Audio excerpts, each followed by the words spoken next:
یہ اس وقت کی بات ہے جب بہت سے لوگ بچھڑے تھے اور بہت سے گھر اجڑے تھے۔ ہم ریلوے اسٹیشن کے قریب ہی رہا کرتے تھے۔ میرے 3 بھائی اور 3 بہنیں تھیں۔ ان دنوں میری شادی کی تیاریاں ہو رہی تھیں۔ ہمارے عزیزوں میں ایک لڑکا ولید پڑھا لکھا تھا اور سرکاری محکمے میں ملازم تھا۔ وہ میرے والد کے پھوپھی زاد بھائی کا بیٹا تھا۔ ولید سے میری شادی جلدی میں طے کر دی گئی۔ دراصل میرے سسرال والے جلد شادی کرنا چاہتے تھے، لیکن والد صاحب مہلت مانگ رہے تھے۔ چاہتے تھے کہ ان کی بیٹی کا بیاہ دھوم دھام سے ہو۔ جب آزادی کی تحریک نے زور پکڑا تو والد صاحب پر ولید کے والد نے دباؤ ڈالا کہ تم ایسے حالات میں تاخیر سے کام مت لو، بلکہ بیٹی کی رخصتی جلد از جلد کر کے اس فرض سے سبق دوش ہو جاؤ۔ حالات کا تقاضا بھی یہی تھا۔ ہمارے محلے میں اور لوگ بھی جو مسلمان تھے ان فرائض سے سبق دوش ہونے کی تیاریاں کر رہے تھے۔ چٹ منگنی پٹ بیاہ کے مصداق رشتے ناطے طے ہو رہے تھے۔ ان حالات میں میری شادی کی تاریخ بھی طے کر دی گئی اور پھر بغیر باجے گاجے اور دھوم دھڑکے کے مجھے ایک شام سادگی سے دلہن بنا دیا گیا۔ دلہا والے چند قریبی عزیز لے کر آ گئے، نکاح ہوا اور پھر اسی وقت خاموشی سے رخصتی کر دی گئی۔ والدہ کو بہت ارمان تھا کہ میری بیٹی کی شادی پر سکھیاں گیت گائیں، ڈھولک بجے، مگر جو قدرت کو منظور تھا وہی ہوا، یعنی میں سادگی کے ساتھ بیاہ کر قریبی گاؤں سے امرتسر چلی گئی۔ ہمارا گھر جس علاقے میں تھا وہاں سکھ زیادہ تھے اور مسلمانوں کے گھر کم تھے۔ میں 16 برس کی کم سن لڑکی تھی۔ مجھ کو حالات کی سنگینی کا اندازہ نہیں تھا۔ سسرال میں بہت پیار ملا، ہر شخص مجھ سے پیار کرتا تھا۔ میں شادی سے بہت خوش تھی، لیکن میرے سسر اور جیٹھ صاحب کے چہرے اداس رہتے تھے کہ اب ہمیں گاؤں چھوڑنا ہوگا، کیونکہ ارد گرد کے حالات پرسکون نہیں رہے تھے۔ میرا سسرالی گاؤں بھی امرتسر کے قریب ہی تھا۔ اس غیر یقینی کیفیت میں 1 سال بیت گیا کہ یہیں رہنا ہے یا نقل مکانی کرنی ہے۔ ابھی یہ فیصلہ نہیں ہوا تھا، تاہم گھر کے مرد جب باہر سے گھر آتے تھے تو برے صغیر کی آزادی اور نئے ملک کی باتیں کرتے تھے۔ یہ باتیں میری سمجھ میں نہیں آتی تھیں۔ انہی دنوں میری بیٹی فریدہ نے جنم لیا۔ ساس نندوں کو ایک کھلونا مل گیا۔ فریدہ سبھی کی جان تھی۔ میں اپنی بچی کے لیے اتنی محبت کرنے والے دیکھتی تو اپنی قسمت پر رشک کرتی تھی۔ انہی دنوں فسادات کی خبریں آنے لگیں۔ مشرقی پنجاب میں ان خبروں کی باز گشت زیادہ سنائی دے رہی تھی اور ہمارے گھر والے گاؤں چھوڑنے کی باتیں کر رہے تھے۔ ہمارے علاقے میں بھی بالآخر نفرت کی آگ بھڑک اٹھی۔ بلوائیوں نے کبھی اس بستی کو کبھی اس بستی کو لوٹنا شروع کر دیا۔ یہ خبریں بہت روح فرسا تھیں۔ ایک دن باؤ جی گھبرائے ہوئے آئے اور کہنے لگے، جلدی کرو، صرف ضرورت کی چند اشیاء لے لو، ہمیں کسی بھی وقت یہاں سے کوچ کرنا پڑے گا۔ میری نندیں اور ساس بھی سن رہی تھیں۔ ان کا رنگ یہ بات سن کر پیلا پڑ گیا۔ میری ساس کو اپنی گائے بھینسوں اور مال مویشی سے بہت پیار تھا۔ ان کو گھر بار کی اشیاء سے زیادہ اپنے ان جانوروں کو چھوڑ جانے کا صدمہ تھا۔ مرتا کیا نہ کرتا، جان سب کو پیاری ہوتی ہے۔ ہمیں کوچ کا حکم مل چکا تھا۔ ہماری ساس مختصر سامان باندھتے ہوئے بار بار اپنے دوپٹے کے پلو سے آنسو پونچھ رہی تھی اور نندیں بھی رو رہی تھیں۔ میرا دھیان اپنے میکے کی طرف تھا، جو فیروز پور کے قریب گاؤں میں رہتے تھے۔ خدا جانے ادھر کا کیا عالم تھا، کوئی آ جا نہیں رہا تھا، شاید وہاں بھی ایسے ہی حالات تھے۔ مجھے اپنی والدہ اور بہنیں یاد آ رہی تھیں۔ والد صاحب اور بھائیوں کی فکر کھائی جاتی تھی۔ کوچ کی گھڑی آ گئی۔ سسر صاحب نے ہم کو ایک گاڑی میں سوار کروا دیا۔ شہر میں سسر صاحب نے ہمیں اپنے ایک دوست کے گھر پہنچایا۔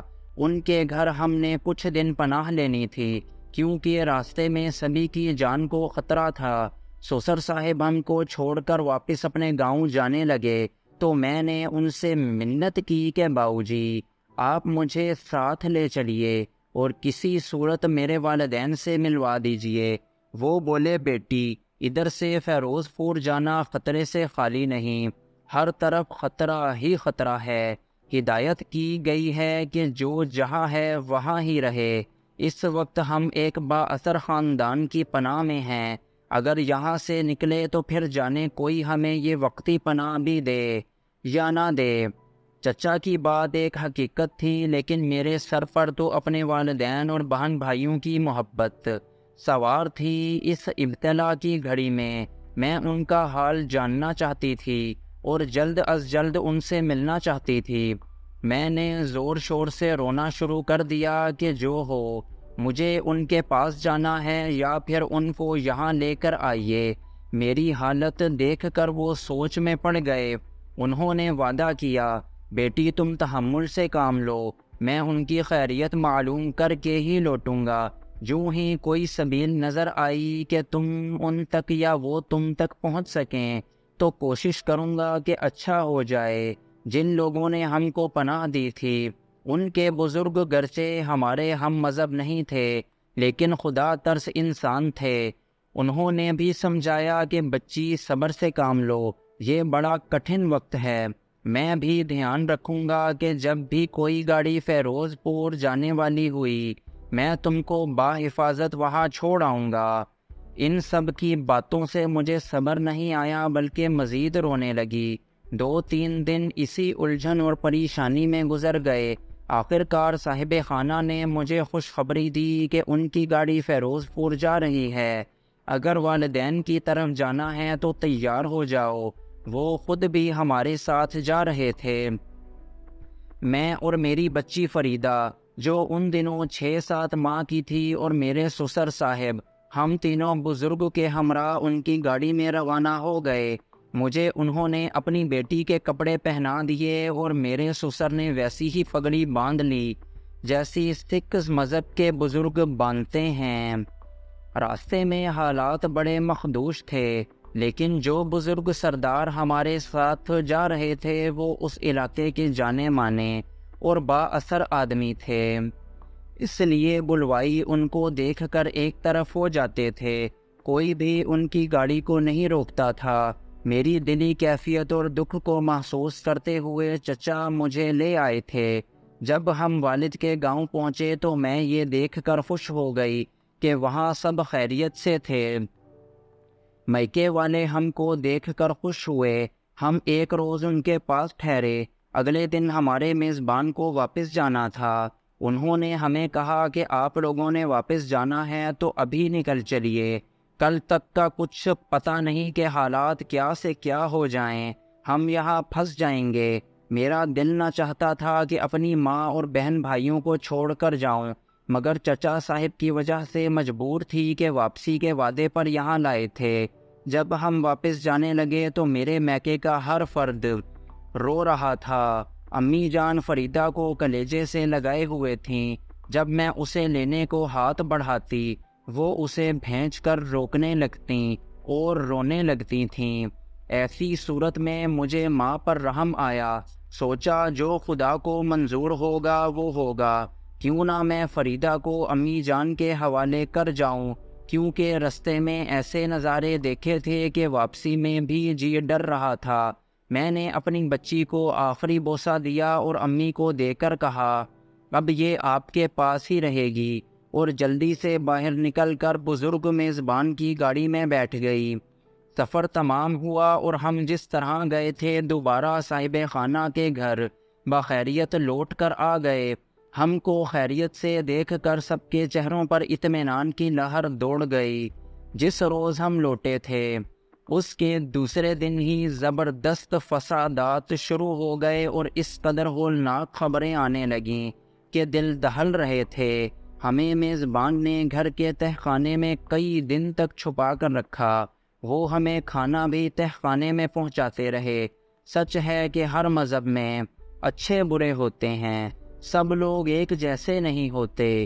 جب فسادات کی آگ ذرا دھیمی ہوئی تو فوج نے مہاجروں کی حفاظت کا ذمہ لیا تو ہم بھی نکلے۔ اب ہمیں فیروز پور جانا تھا، جہاں اپنے میکے والوں کا پتہ کرنا تھا، اس کے بعد ہی آگے جا سکتے تھے۔ ہمارے ساتھ آرمی کی ایک گاڑی تھی، ان میں گورکھوں کے علاوہ غیر ملکی فوجی بھی تھے۔ جب ہم گھر کے دروازے پر پہنچے تو وہاں تالا لگا ہوا تھا۔ پاس پڑوس کے لوگوں سے پوچھا، انہوں نے کوئی تسلی بخش جواب نہیں دیا۔ تب چچا جان اور ولید دیوار پھلانگ کر اندر گئے تاکہ حالات کا جائزہ لیں۔ تمام گھریلو سامان جوں کا توں موجود تھا، بلوے کے کوئی آثار بھی نہ تھے، یعنی کوئی خون وغیرہ نہ تھا۔ ایسے محسوس ہوتا تھا کہ عارضی طور پر گھر والے کہیں چلے گئے ہیں۔ سامنے میری بچی کے فراق، کھلونے اور جوتے رکھے ہوئے تھے، جاتے ہوئے وہ ان ضروری چیزوں کو بھی چھوڑ گئے تھے۔ میں نے فریدہ کے کپڑوں کو اٹھا کر آنکھوں سے لگایا اور رونے لگی۔ دل برداشتہ ہو کر پھر وہاں سے نکلے۔ اس کے بعد بھی کافی جد و جہد کی، مگر میرے میکے والوں کا سراغ نہ مل سکا کہ کہاں گئے۔ پچھتانے لگی کہ جب امی سے ملنے گئی تھی، اپنی جگر گوشہ کو تو ان کے حوالے نہ کرتی۔ یوں میرے والدین اور بہن بھائیوں کے ساتھ ساتھ میری بیٹی بھی کھو گئی۔ مایوس ہو کر ہم نے بھارت کی سرحد عبور کی اور لاہور آ گئے۔ یہاں بحفاظت پہنچ کر سب نے اللہ تعالیٰ کا شکر ادا کیا۔ ہر کیمپ میں میرے میکے والوں کو تلاش کیا گیا، نہ ملے۔ کافی عرصے کی تلاش کے بعد تھک کر ہم لاہور سے گجرانوالہ آ گئے، جہاں ہم کو مکان اور زمین الاٹ ہوئی۔ کچھ عرصہ کی مشکلات کے بعد ہم یہاں آباد ہو گئے۔ اس واقعے کو کافی عرصہ بیت گیا۔ ایک جوان نسل بوڑھی ہو گئی، بہت سی یادیں باقی ہیں، کچھ مٹ چکی ہیں، لیکن فریدہ کی یاد آج بھی روز اول کی طرح تازہ ہے۔ وہ دن آج بھی نگاہوں کے سامنے پھرتا ہے۔ اس عرصے میں کتنی خوشیاں دیکھی ہیں، خوشحال بھی ہو گئے، مگر فریدہ کے بغیر کوئی بھی خوشی میرے دل کو خوشی نہیں دیتی۔ نہ تو میکے والے ملے اور نہ ہی میری بیٹی مل سکی۔ امن ہوا تب میرے شوہر تلاش میں بھارت بھی گئے تھے۔ میرے والدین کے گھر میں اور لوگ رہتے ہیں، انہوں نے بھی سابقہ مکینوں کے بارے لا علمی کا اظہار کیا۔ سمجھ میں نہیں آتا کہ ہمارے پیارے کدھر چلے گئے۔ آج ہمارے پاس اپنا وطن ہے، مگر یہ آزادی بہت کچھ قربان کر کے ملی ہے۔ ہمیں اس کی قدر کرنا چاہیے۔ میرے 4 بچے پاک سرزمین میں پیدا ہوئے ہیں، وہ پاکستانی ہیں، مگر ان کو خبر نہیں ہے ان کی ایک بہن بھی تھی جو کس طرح ہم سے بچھڑ گئی۔